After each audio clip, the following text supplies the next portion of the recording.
여러분들은 이 말씀을 어떻게 기억하고 계십니까? 저는 이 말씀을 가지고 들었던 설교들을 생각해 보면 기도와 응답에 대한 내용으로 설교를 들었던 기억이 많은 것 같습니다. 우리가 하나님께 구하고 찾고 두드리면 그냥 기도하는 것이 아니라 이 구하고 찾고 두드리는 이 3단 콤보로 이렇게 열심을 내서 기도를 하면 하나님께서 반드시 응답해 주실 것이라는 그런 설교를 많이 들었던 것 같습니다. 그런데 이제 제가 이 본문을 연구하면서 진짜 이 본문이 그런 이야기를 하는가라고 했을 때는 조금은 의문이 드는 것 같습니다. 오늘 본문을 살펴보면 어디에도 이 목적어가 없습니다. 우리가 무엇을 구하면 무엇을 받게 될 것인지, 또 무엇을 찾으면 무엇을 찾게 될 것인지, 또 문을 두드리면 뭐가 열린다는지 거기에 대해서는 나와 있지 않습니다. 오늘 읽었던 이 본문에 대한 목적어, 그것은 이 마태복음 6장 33절에서 찾아볼 수 있습니다.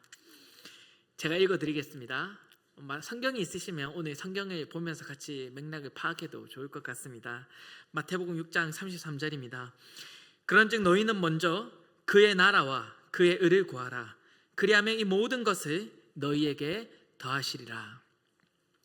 그러니까 오늘 본문은 우리가 바라는 것을 주님께 간절히 구하면 하나님께서 이루어 주실 것입니다 라는 것을 말하는 것이 아니라, 우리가 하나님 나라와 의를 구할 때에 하나님께서 내가 원하고 내가 갈망하는 것이 아니라 하나님 나라와 의를 주실 것이다, 이렇게 해석할 수 있겠습니다.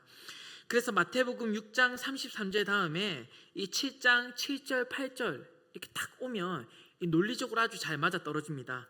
그런즉 너희는 먼저 그의 나라와 그의 의를 구하라. 그리하면 이 모든 것을 너희에게 더하시리라. 구하라. 그리하면 너희에게 주실 것이요. 찾으라. 그리하면 찾아낼 것이요. 문을 두드리라. 그리하면 너희에게 열릴 것이니 구하는 이마다 받을 것이요. 찾는 이는 찾아낼 것이요. 두드리는 이에게는 열릴 것이니라. 이렇게 하면은 굉장히 이해하기 쉽고 명쾌하고 명확하지 않습니까? 그런데 마태는 우리가 읽었던 6장 33절과 이 7장 7, 8절 사이에 좀 더 많은 이야기를 넣어놨습니다.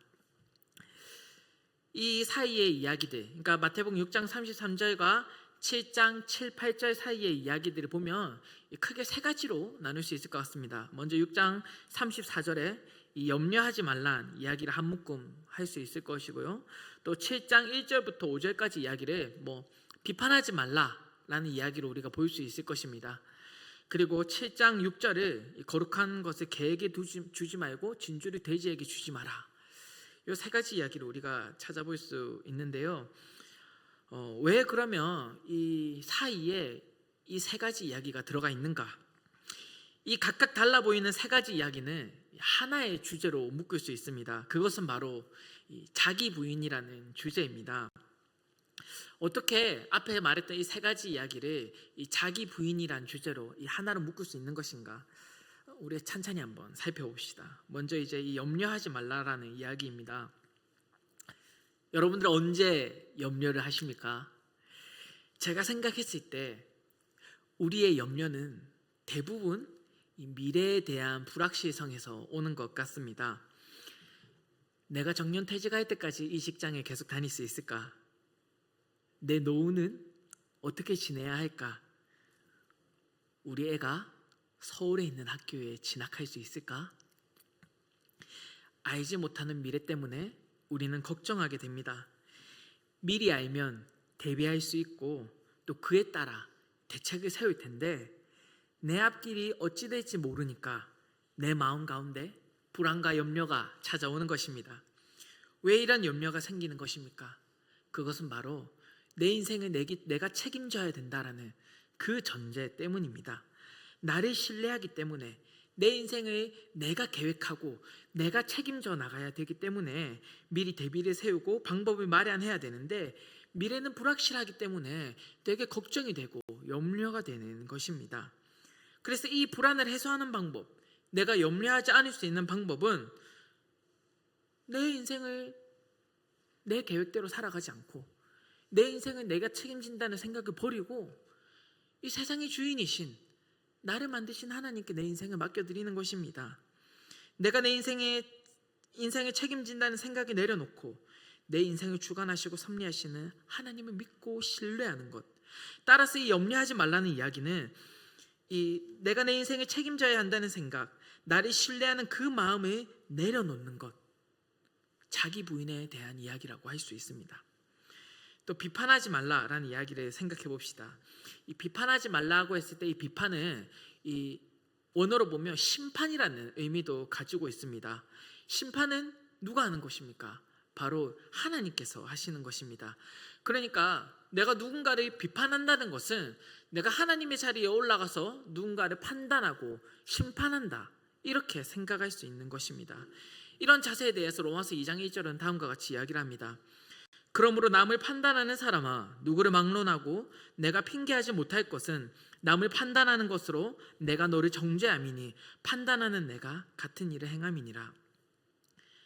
만약 우리가 우리의 기준으로 하나님의 자리에서 남을 판단하고 비판한다면 하나님께서 똑같이 그 기준과 잣대로 우리를 정죄하실 것입니다. 기본적으로 우리를 판단하고 심판하는 것은 하나님의 영역입니다. 그래서 이 비판하지 말라라는 명령은 다른 이들에 대한 나의 판단 기준을 내려놓는 것, 심판하는 하나님의 자리에 서고자 하는 나를 끌어내리는 것, 이런 지점에서 자기 부인의 영역이라고 할 수 있습니다. 마지막으로 이 개 돼지 이야기. 개는 거룩한 게 뭔지 모릅니다. 그리고 돼지는 진주가 값진 것이라는 것을 알지 못합니다. 거룩한 것과 값진 것의 기준이 사람과 다르기 때문입니다. 하나님께서 우리에게 거룩한 것과 값비싼 진주를 주신다 하더라도 거룩한 것과 값진 것의 기준이 우리에게 있다면 하나님이 주신 그 거룩한 것과 값비싼 진주의 가치를 알 수가 없습니다.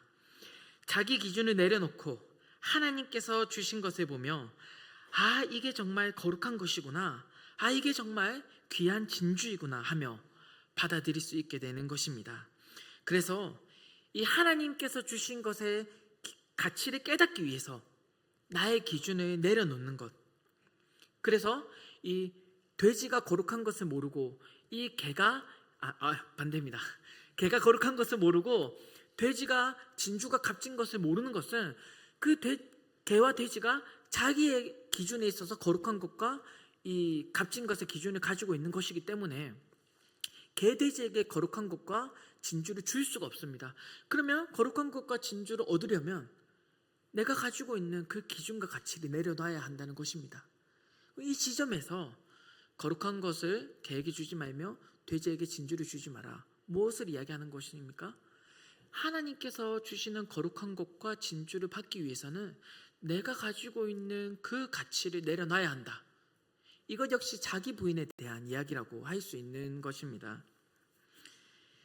그러면 왜 33절에서 그러니까 마태복음 6장 33절에서 그런즉 너희는 먼저 그의 나라와 그의 의를 구하라 라고 이야기를 해놓고 바로 오늘 본문처럼 구하라 찾으라 두드리라 이 이야기를 하지 않고 그 사이에 자기 부인과 관련된 이 이야기들을 하나님은 끼워 넣어 놓으셨을까요? 왜 바로 이야기하지 않고 그 사이에 자기 부인에 관한 이야기를 하고 계신 것일까요? 하나님 나라와 그의 의를 위하여 기도해야 하는데 거기에 있어서 가장 큰 걸림돌이 되는 것이 무엇이냐? 바로 우리가 내려놓지 못하는 우리의 자아라는 것입니다. 나의 판단이 가장 걸림돌이 된다는 것입니다.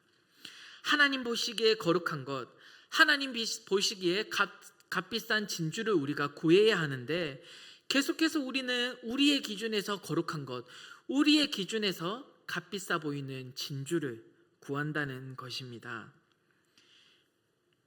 여러분들이 지금 간절히 원하고 하나님께 간절히 기도하는 그 기도의 제목들이 있을 것입니다. 왜 그렇게 간절하게 기도하고 그것을 간절하게 구하십니까? 그것이 여러분들이 생각할 때에 나에게 거룩한 것이고 나에게 진주이기 때문에 그렇게 간절하게 기도하는 것 아닙니까? 그런데 우리가 하나님께 그렇게 간절히 기도하는 것, 그것이 정말로 하나님께서 우리에게 주시는 거룩한 것이고 하나님께서 내게 주기를 원하는 값비싼 진주라고 우리가 자신 있게 이야기할 수 있습니까? 솔직하게 말하면 그것은 알 수 없는 것입니다. 내가 그렇게 생각하고 내가 그렇게 판단할 뿐입니다. 나는 기도에서 거룩한 것, 내가 기도해서 하나님께 값비싼 진주를 받았다라고 응답받았다 이렇게 이야기할 때도 있지만, 사실 그게 전체 하나님의 경륜 가운데서 내 인생에 정말 거룩한 것이고 정말 값비싼 것이었나 하는 것은, 사실 그것은 내가 그렇게 생각할 뿐이지 온전히 거기에 대한 판단은 하나님께 있다라는 것입니다. 그래서 여기에 저는 이 기도의 의미와 목적을 다시 한 번 더 생각해 볼 수 있는 지점이 있다라고 생각합니다. 기도의 응답이라는 것이 무엇이냐? 우리는 기도의 응답을 내가 하나님께 A를 구하고 A를 얻는 것을 응답이라 생각하고 그런 것들로 우리가 간증을 하고 나누지만, 실상 정말 응답이라는 것은 내 기준이 바뀌는 것이 아닌가. 하나님께서 내게 주신 것이 진짜 나에게 보배입니다. 하나님께서 내게 주신 것이 정말 나에게 필요한 것이었습니다.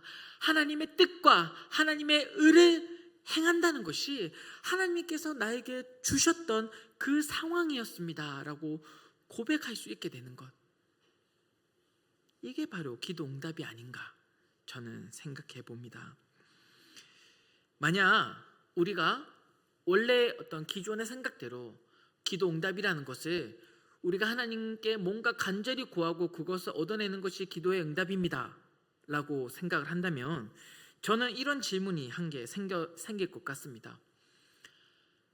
굉장히 오랜 기도 제목을 가지고 계신 분들이 있습니다. 여기도 다들 그런 기도 제목이 하나씩 있을 수 있을 것인데요,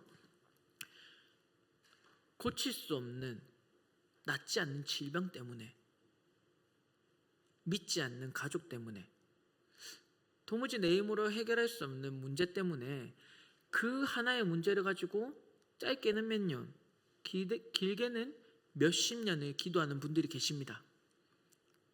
그렇다면 우리가 이 기도의 응답이라는 것이 하나님께 구해서 내가 구한 것을 얻어내는 것이 기도의 응답이다라고 한다면, 그분들의 기도는 어떻게 되는 걸까요? 그분들은 응답받지 못하는 기도를 계속 하나님께 바라면서 그렇게 미안성, 실패한 기도를 하고 있는 걸까요? 한 기도 제목을 가지고 계속 기도하는 우리는 왜 계속 기도해야 하는 걸까요?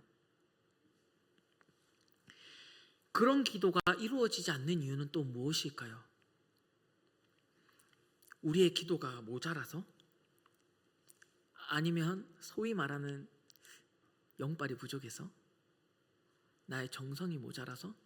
하나님께서 구하고 찾고 두드리라고 했는데 내가 구하고 찾고 두드리지 않고 구하고 찾기만 해서, 그래서 내가 두드리는 데까지 나아가지 못해서 하나님께서 내 기도를 들어주시지 않는 걸까요?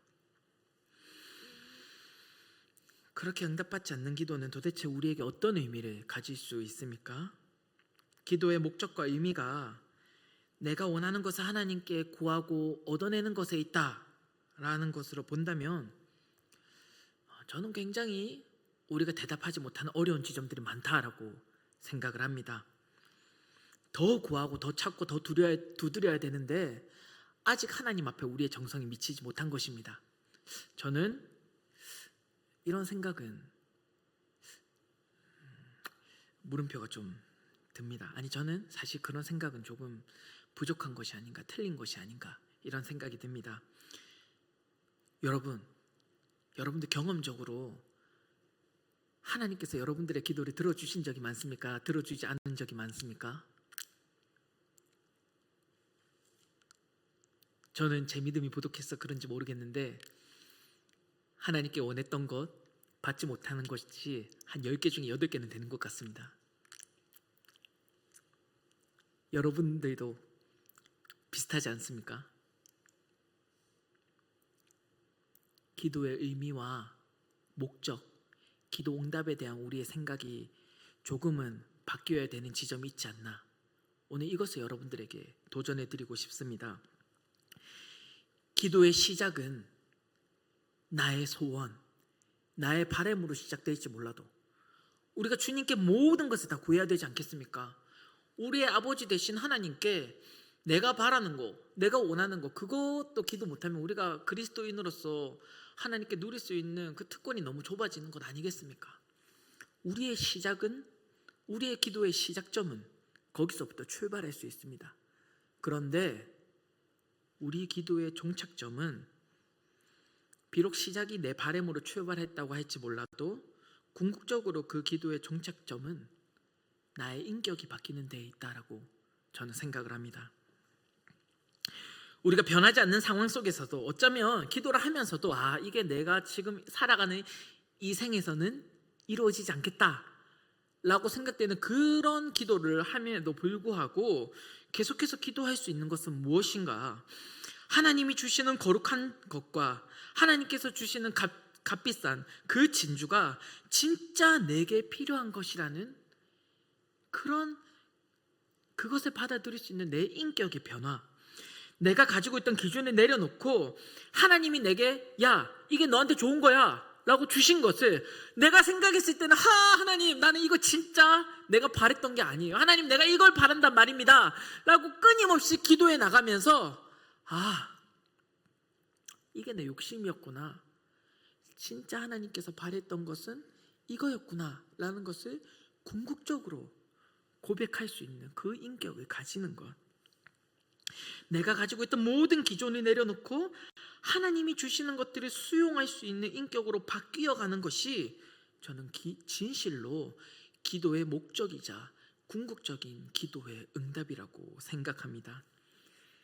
이런 점에서 기도는 과정이라고 할 수 있습니다.